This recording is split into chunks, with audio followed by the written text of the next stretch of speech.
Hello, everyone, and welcome to the almost last episode of the things we do not want to talk about this season, sadly. And hello to 27. Sorry for the delay. Y'all know I was supposed to drop this episode last week, but life was like life, and I was so busy. My birthday was July 31st, so I'm officially 27. And I was just doing so much, doing this, doing that. I didn't have time to come to the studio and have it ready in time. So I'm like, I'm not going to do no rush job. People know I don't give 50%. I give all or nothing. So I wanted to come and I was like really grounded and present. So thank you for everybody that has wished me happy birthday. Thank you to everyone that's shared and gave me such beautiful words for my video that I'll talk about later. And just thank you. So, of course, y'all know my favorite word, reflecting. I have just been on a reflective journey and just really just been at a really like at a cool space and just grounding myself in the present. Today, I actually had my first therapy session as a 27-year-old. And this was a special moment for me, being that my therapist has been with me, my current therapist, I want to say about 4 years now. I want to say 4 years. I know for sure at least 3. And to just watch my own self blossom and to grow and to her see like how I have evolved as a woman is just so beautiful. Like how I talk, how I'm carrying myself, how I'm respecting myself, how I'm honoring myself. It is truly, truly, truly just a joy. You know what I'm saying? And it made me happy earlier. I was so tired. It's raining here in Detroit. So I was just like, I really kind of want to tell her, like, can we reschedule? But I don't ever reschedule stuff like that. So I just like, I'm going to thug it out. And it was just so insightful just to be affirmed in a way, to be reassured. And as someone like herself, right, watching me and knowing my different struggles and knowing the different things that I'm dealing with and I have dealt with and watching how I am growing to be more insightful, having more wisdom, showing up for myself and doing all the things that we have talked about. It's just something about it that's unexplainable. So I definitely was at a point of just like, I did it. You know what I'm saying? And one thing she left me with is like, it's time to finish or write the rest of the line, right? So I'm at this point, I'm 27. Everything I said I wanted to do, I've done. So I'm at a point now where I have to create the rest of the vision. So for me, my 5 years was created at 19, right? But my 5 years has now kind of expired. And I'm really definitely on like my what's next. So I know when this season ends, I'm really going to tap into that and go hard. It's really time for me to do like a social media break soon anyway. I've been on it a lot and I haven't done one in a while. So I know that's coming.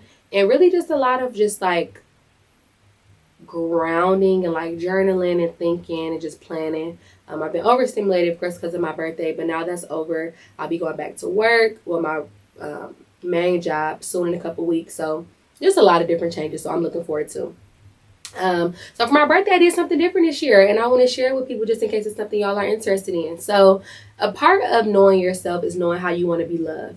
So me personally, I enjoy words of affirmation and gifts. They are my equally valued love languages, but how I show love is through gifts, really, maybe even acts of service, but really more so gifts. Like I enjoy giving people gifts. I'm gonna take the quiz again and see if that changes, but that's primarily it. So because of the fact I love hearing great things that people say about me, I created this thing called, it's on Bid Day, so VIDDAY.com. And what I did was I allowed for different people or anybody, they click the link and they record a video. In the video, you tell me happy birthday, maybe some things you admire about me, things you want me to know for chapter 27, and it was so cool. I had like 31 people submitted, and I think maybe even more. It was 31 minutes long, but it was a lot of people. And I was just so happy. I was crying when I was listening to it. And I just felt so seen and thankful that the way I think I'm showing up is exactly how I'm showing up. So it's one thing to look at yourself, right, and say you're doing these things and only you say you're doing these things. But it's another thing for your community and the people in your life to be like, no, this is who you are. And I mean, truly, even from people that are not that close to me, some people who just even follow me on Instagram, for them to share the same sentiments of you're so authentic, you're transparent. I love how you express your emotions. I love how you are vulnerable. You share your ups and your downs, not just your ups, right? You're a true human. And just to hear those, it was just so affirming, because little do people know I got the podcast, right? I'm a teacher. I'm doing this. I'm doing that, right? I'm being seen as a person. But it's still that uncomfortability. I still have my times where I'm nervous to share something. And I'm like, what are people going to say? As much as I talk and as much as I'm out here in this world now, it's still that 5, 10, 15% of where I'm still questioning myself, and I'm still like, what is this person going to think? And I'm getting better, right? I'm getting better. At one point, I was like at 5%, right? I feel like now I'm at 75%, and I do plan to be at 85 by the end of the year. Like, I want to be so unapologetic that like how people feel is not even something that's an issue anymore. So I'm getting better at that, but just them telling me those things let me know I'm doing what I'm supposed to do. And I know a lot of times we revert that to stop caring about what people think, but it's not about what people think. It's just making sure that you are being perceived, I guess, in a way that you would like to, or that you're showing up in the way you want to, right? If you say, I really want to work on being a nice person, everybody say, but you're mean, then there's a gap, right? There's a disconnect. And for me to, in my opinion, right, I always say I'm honest, I'm kind, I love people, I enjoy showing up for people, I'm vulnerable, I'm this and I'm that. And for people to tell me those exact same sentiments on their own, unprovoked, it let me know I'm doing what I'm supposed to do in life. And I'm thankful. I'm thankful that I'm being who I am and I'm being true. So that was a really good thing. And as I was thinking about all of that, and before my birthday, even my birthday week, it kind of led me to this thing that my therapist highlighted today, but also just what I'm noticing, social media, life, etc. You attract what you are.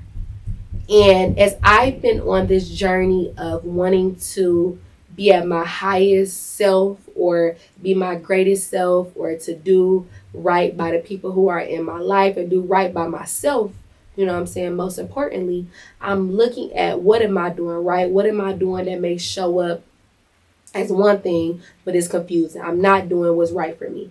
And if you all know a woman named Shanika, I'm going to say it's Shanika, simply Shanika on Instagram. And I must say first, I do not agree with a lot of the stuff she says. It comes off as a superficialness with her page. And if you know her page, you'll get what I'm trying to say when I say that. But she has some good points. So as I was watching her page, and some of the stuff is cool, she's really big on this, what's a good way for me to describe it for lack of better words?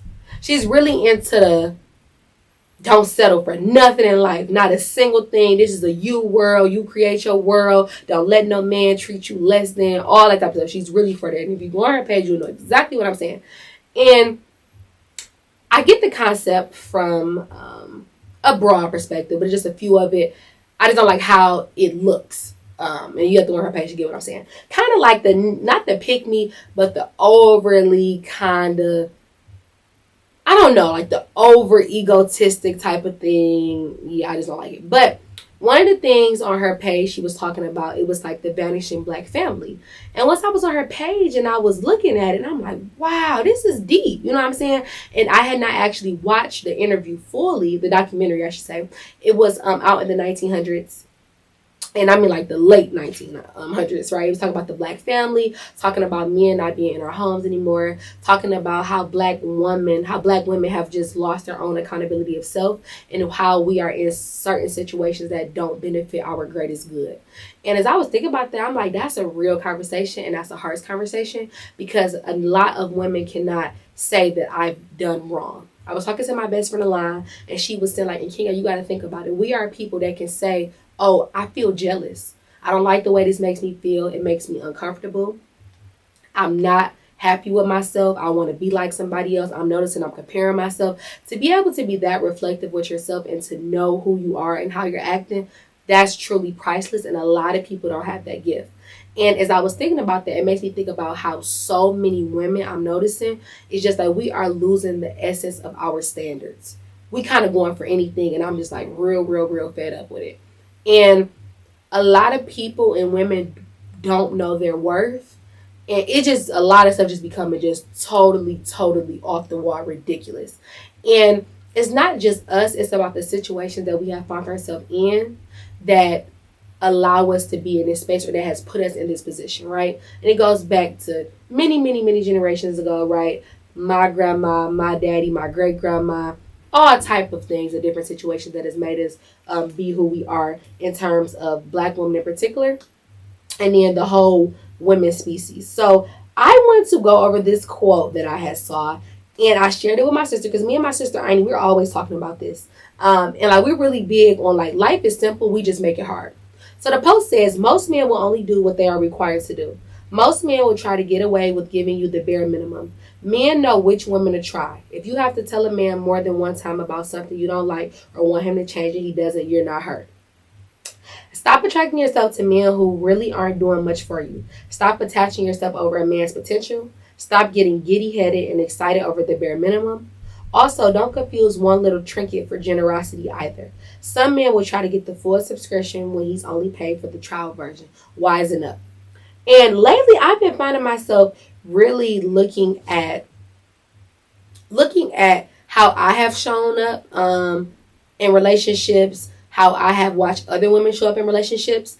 And I'm starting to see this trend, and what I'm starting to find beauty in is women who are confident in themselves. And when I say confidence, I don't mean an egotistical cockiness, but I know what I want and this is how I want to be treated. And if you're not willing to honor me in this way, I would rather not have you in my life. Right? Because my peace and my value is more important than what you can like wave in front of my face. And my therapist talked about this idea of when you know what you want, people can't give you anything. People can only give you anything when you're lost and you don't know which way to go. So you take whatever it is people have to give you.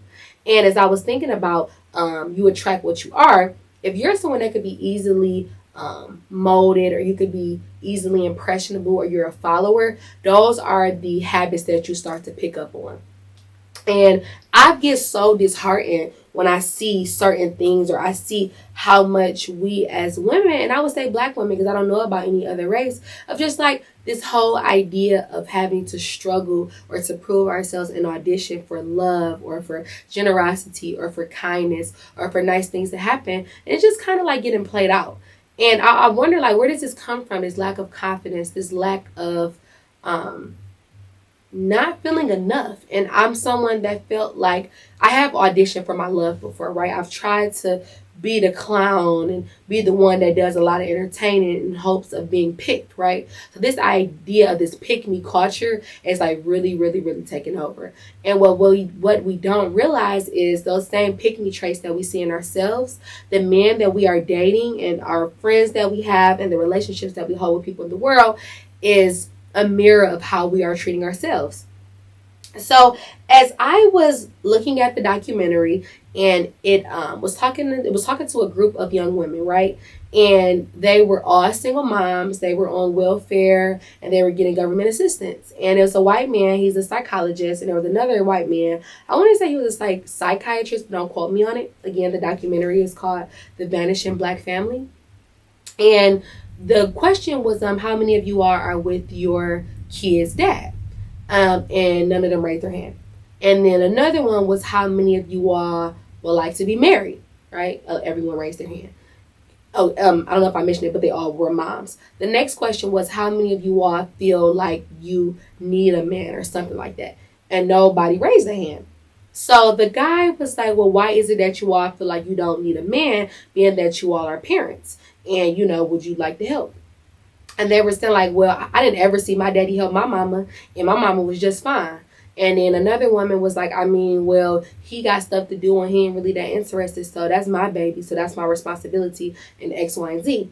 And the common trend inside of the forum, or like the interview that they were having, was this idea of us as women feeling like, and them, like the women they were talking to, not feeling like they need a man or not understanding, but yet you would go down and give your body and your soul to these men. You would produce babies and have broken families, but not really interested in creating a unity and a community. But yet we don't attach foundation and a future with the men we're dating, right? And it's like, if that's not the case, then what are you doing this for? Right? And again, attracting what you are. You don't want nothing, he don't want nothing, y'all create nothing, but then y'all end up doing these things that really last for lifetimes called kids, right? And we're putting ourselves in situations where we're not making sound decisions that are for our best good. And it's like, why do you keep doing that? And as I was watching the video and I was thinking about this, it really hurt my feelings. It's like our core values are becoming so just, I don't even know the words, dismay. It's be something so they're becoming so flawed and watered down and so wishy-washy. It's like, where's the character? Where's the integrity? And after they talked to the women, the white men, they didn't talk to the dads. And the dads were like, man, I got stuff to do. You know what I'm saying? I mean, that's her baby. She the woman. And I was just so disgusted when I heard that. And as being someone that was raised by a black man, and having a phenomenal father, and not growing up, you got, just because you got to be rich to be a good dad, right? I don't know where that myth came from. But having somebody that was not rich, did the best he can with what he had, and raised 2 girls by himself, and to just be so thankful for the unconditional love and the integrity and the morals that my daddy instilled in me and my sisters and my siblings, is just like, nah, like I just don't respect it. You know what I'm saying? And as I think about this idea of the black family vanishing, it's just like, where's the respect from the men?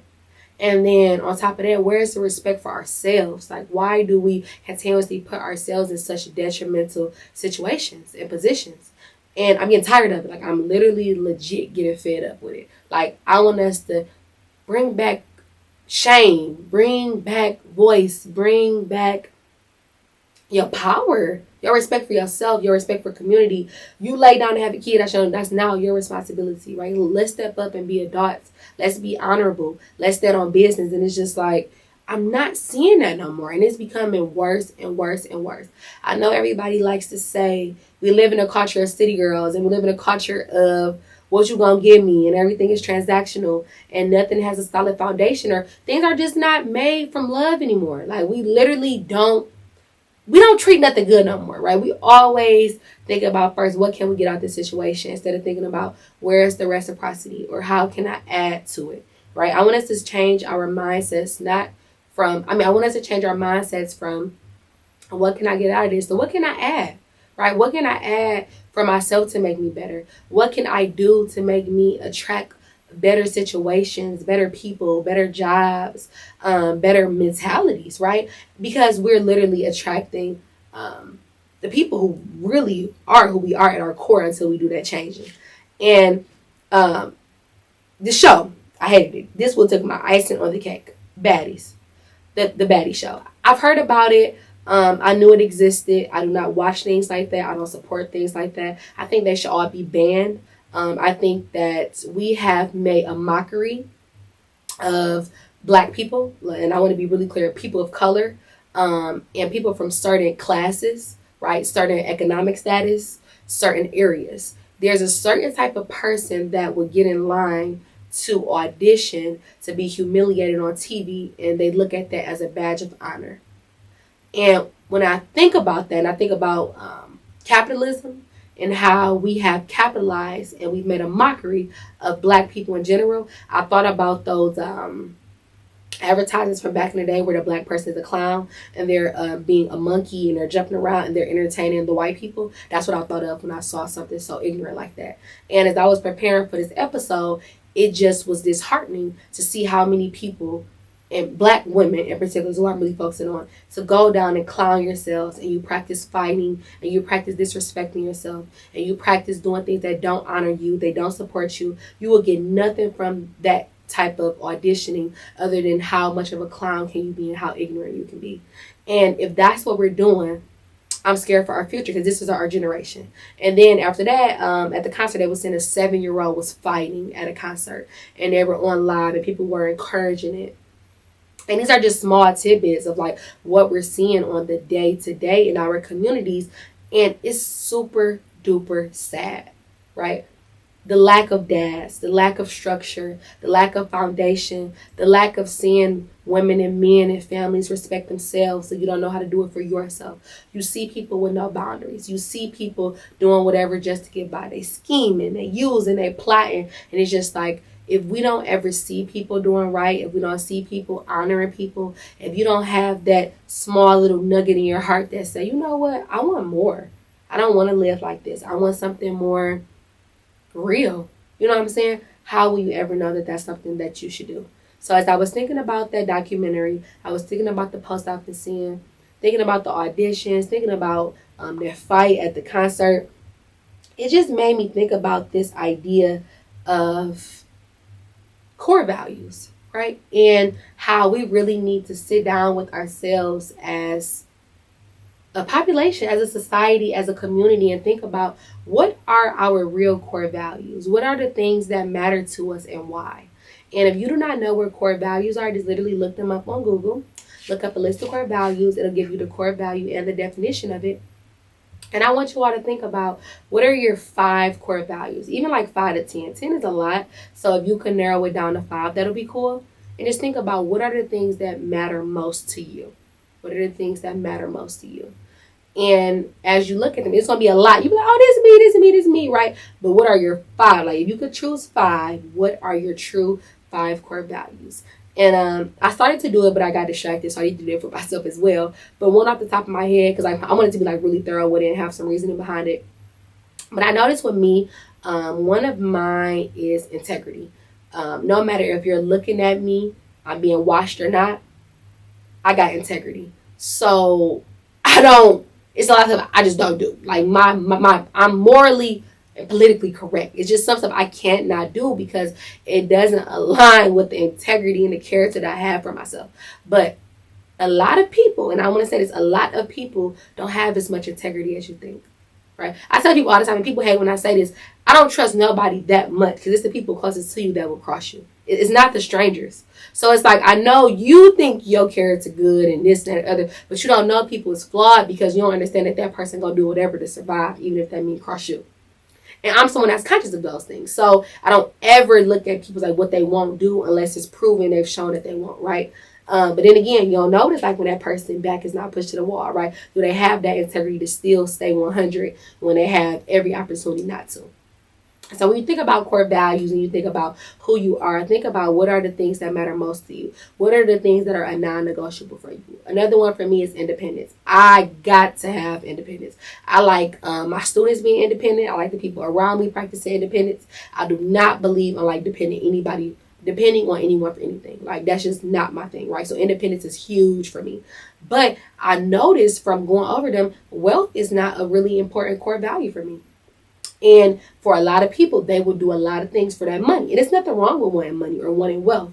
But I noticed for me, the type of life that I live, nothing I do really aligns me wanting to be wealthy. I more so am going after purpose. And because I'm going after purpose, that has brought me the money to be able to take care of myself. I want to be able to take care of myself. I don't want to live an average life. I don't want to live a mediocre life, but I'm not going after greed. I'm not someone that just wants a compile with so much of everything. I just want the things that I want.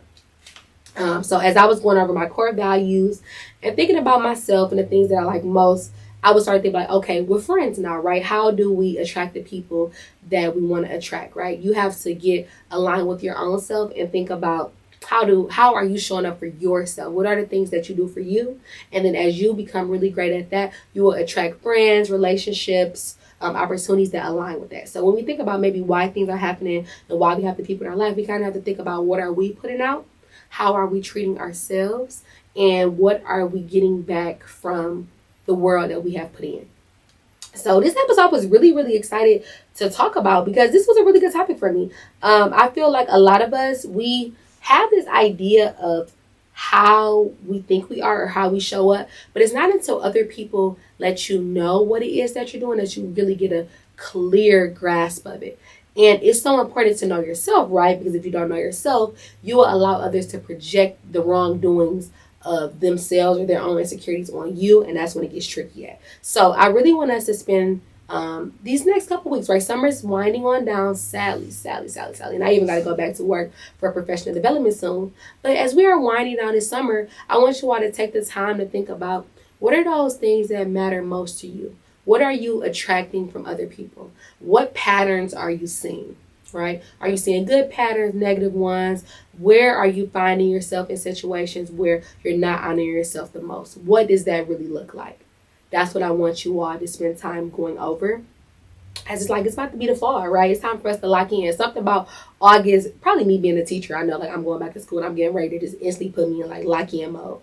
But I feel like for the most part, everybody kind of feels that switch. It's not the summertime no more. It's not funny games. People on a quote-unquote wintertime grind. You know what I'm saying? And I feel like it's a good time to, like, grind on the self now. You know what I'm saying? Like, let's put that grind mentality on really getting a better sense of who we are and why.